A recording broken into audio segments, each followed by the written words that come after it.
Good morning সবাইকে and welcome back to my channel. তো আজকের ব্লগটা সকাল থেকেই শুরু করছি। অনেক দিন হলেও ব্লগ আপলোড করা হচ্ছে না।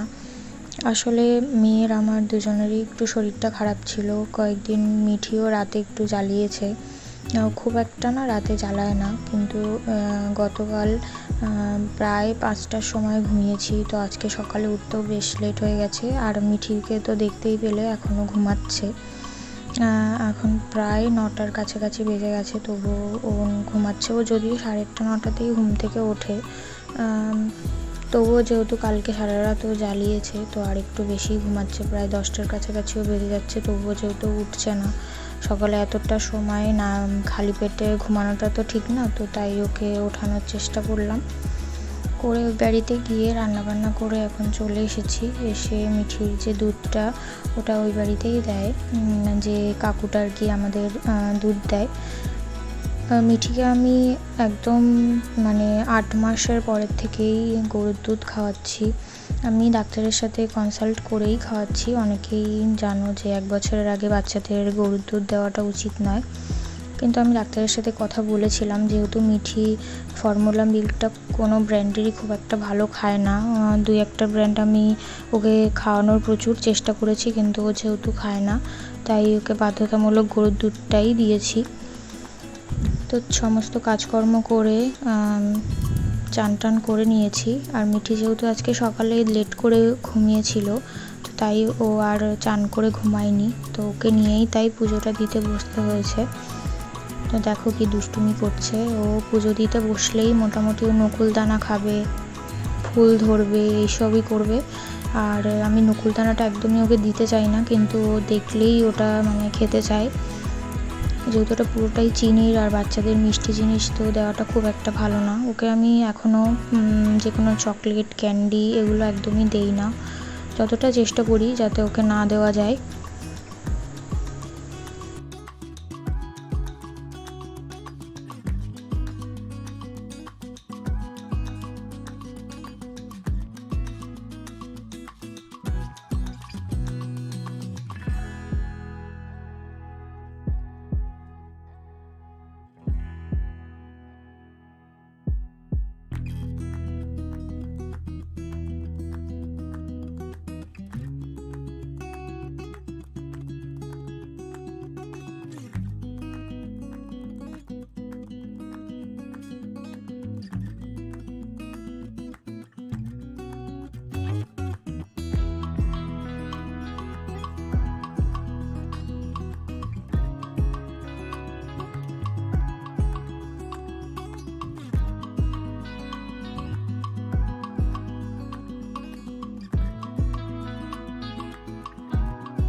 তো আমার পুজো দেওয়া হয়ে গেছে। এখন মিঠির লাঞ্চটা করাবো।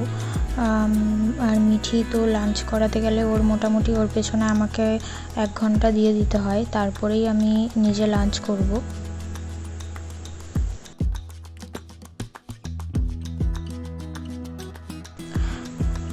আজকে যদিও আমাদের নিরামিষ, কিন্তু মিঠিকে ডিমটা দিচ্ছি, কারণ বাচ্চাকে তো রোজই ডিমটা দেওয়া উচিত। কিন্তু মিঠিকে এর আগের যেহেতু ভীষণ গরম ছিল, তাই 2-1টা দিন ডিমটা আমি খাওয়াইনি ওকে। তো তাই আজকে শনিবার হলেও ওকে ডিমটা দিয়েছি।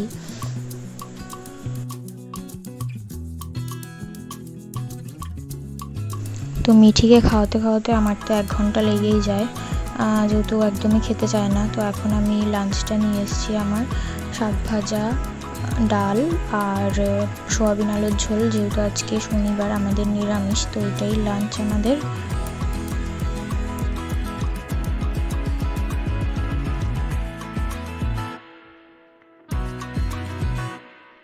তো আজকে দুপুরে মিঠি আর আমি একসাথেই শুয়েছিলাম। বেশ অনেকটা দিন পর আমি দুপুরে ঘুমাতে পারলাম। যেহেতু মিঠি ঘুমায় না দুপুরে, তো আমারও আর ঘুমানো হয় না। তো আজকে যেহেতু মিঠি সকালে বেশ অনেকটা লেট করে উঠেছিল, তো তাই দুপুরে ঘুমিয়েছি। এখন সন্ধে হয়ে গেছে প্রায়, এখন মিঠিকে খাইয়ে দাইয়ে রেডি করছি। এখন আমরা একটু বেরোবো, কোথায় যাব সেটা তোমাদের পরে দেখাচ্ছি। দেখো মিঠি রেডি, নিজের বোতল নিয়ে, পিঙ্ক জামা পরে পিঙ্ক বোতল নিয়ে। তো এই যে বেরিয়ে পড়েছি, যাচ্ছি কল্যাণীতে তো খাওয়া দাওয়া করতে।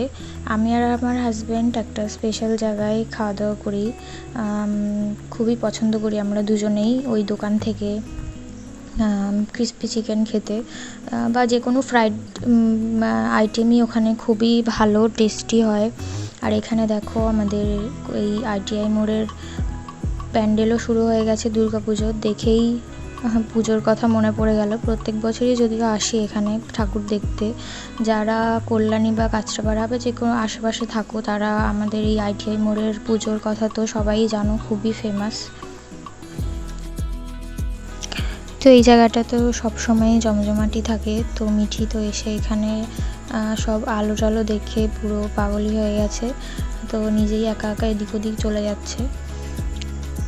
আর এদিকে আমাদের খাবারটাও দিয়ে দিয়েছে, আমরা খাওয়া স্টার্ট করার পরেই ভিডিওটা করলাম। তো আজকের ভিডিওটা এটুকুই রাখছি, দেখা হচ্ছে নেক্সট ব্লগে, টাটা।